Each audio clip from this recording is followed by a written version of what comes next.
What's going on, guys? Today I'm going to give you my top 7 stock picks for 2024. All of these stocks I've been buying the last couple months, and I believe all of them are trading at very low valuations right now and are going to be great investments for 2024 and 2025 even. So, first one on the list is going to be UPS. This one mainly was driven down because of, one, they were on strike for a while, and then two, the data came out showing that pretty much demand was going to be soft for this holiday season. But even if that is true, that's going to be something that's temporary. And UPS is so undervalued right now. If you go back and look at where this stock normally trades on a price to earnings basis, it's the cheapest it's been in a long time. So and plus UPS is just a strong moat company. Like, it's not like they're industry that's easily disruptible. So that's why I like UPS. How many, there's not that many competitors. There's really just Amazon, FedEx, and the post office maybe.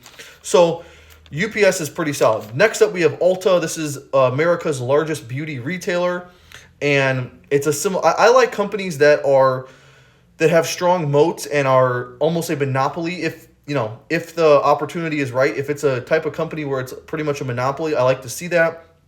Ulta is pretty close to that. There is Sephora. Sephora is a serious competitor for them, but I wouldn't really look at that as like a serious threat because Ulta is doing just fine and their return on capital numbers are incredible, which is one of the most important things I like to see.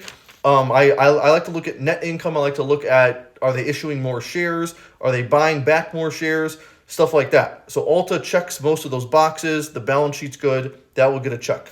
Next up, this is one that I've been very happy with. This one I only bought a couple weeks ago for the first time. I'm already up, I believe, at least 10% or something.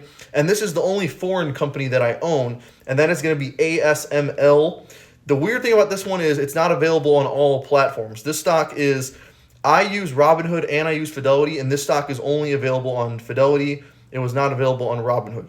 But ASML is another example of, this might be the best example actually, of a company that's like a monopoly because they make the lithography chips that go, they're pretty much, their customers are the semiconductor chip makers like Intel, Nvidia, AMD, all those companies. ASML is the company that makes the lithography process even before those companies start making the chips. So ASML is in a super high demand industry, super important industry, and they are the only ones doing what they do. So it's best case scenario with that company. And the valuation for the stock is incredibly cheap.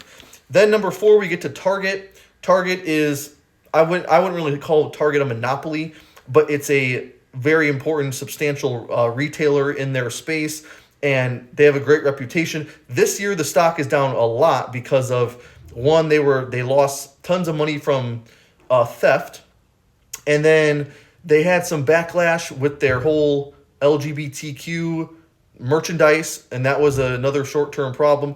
But it's Target. I'm confident they're going to come back, and that's all I have to say. Next up, we have PayPal. This one, I owned this one years ago when Kathy Wood started talking about it. During the pandemic, I started buying PayPal. I ended up losing a lot of money because I was buying the stock at $180 a share. I ended up selling at about 60 or 70, and then a couple weeks ago, I started buying back in at about 55. Just because the P/E ratio is cheap now, their earnings are going back up. They own PayPal and Venmo, two of the most important finance apps out there.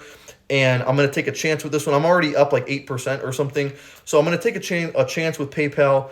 If the stock just sticks around this $50 to $60 mark, then maybe I'll sell it in, I don't know, 2 months, 3 months, depending on what happens. But the risk to reward is very attractive for this company because the P/E ratio is so cheap, and they're such a important company that even if they don't execute as well as they could, I don't think the stock can go down that much more because the valuation is so cheap. And I think there's a good chance the stock can double or go on a big run. Then we have number 6, and that's going to be Meta Platforms. This is my second or third largest position. Meta I've been buying for years. I've sold a couple shares around this $320 a share mark, which that's fine. But really, when you look at the value for this stock, the EPS is going from like $8 last year, $14 this year, and then like $17 or $18 in 2025. So I think this stock has plenty of room to keep running. I don't see a reason why it would go back down or even, stick around the $300 mark. I think it's going to be a $400, $500 stock over the next year or two. And Meta is also one of those companies where it's pretty much a monopoly.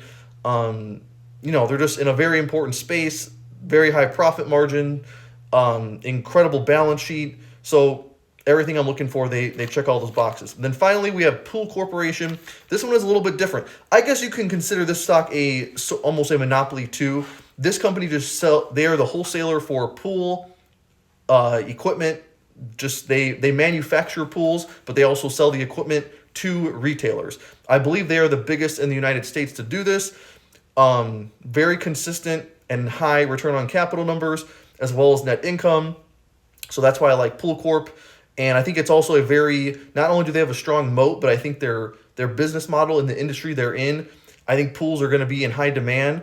And not only are people going to want to buy new pools, but the people who have pools have to keep buying all the different things that come with owning a pool. So it's kind of like a constant revenue stream for this company. So those are my 7 stocks for 2024. Let me know what you think.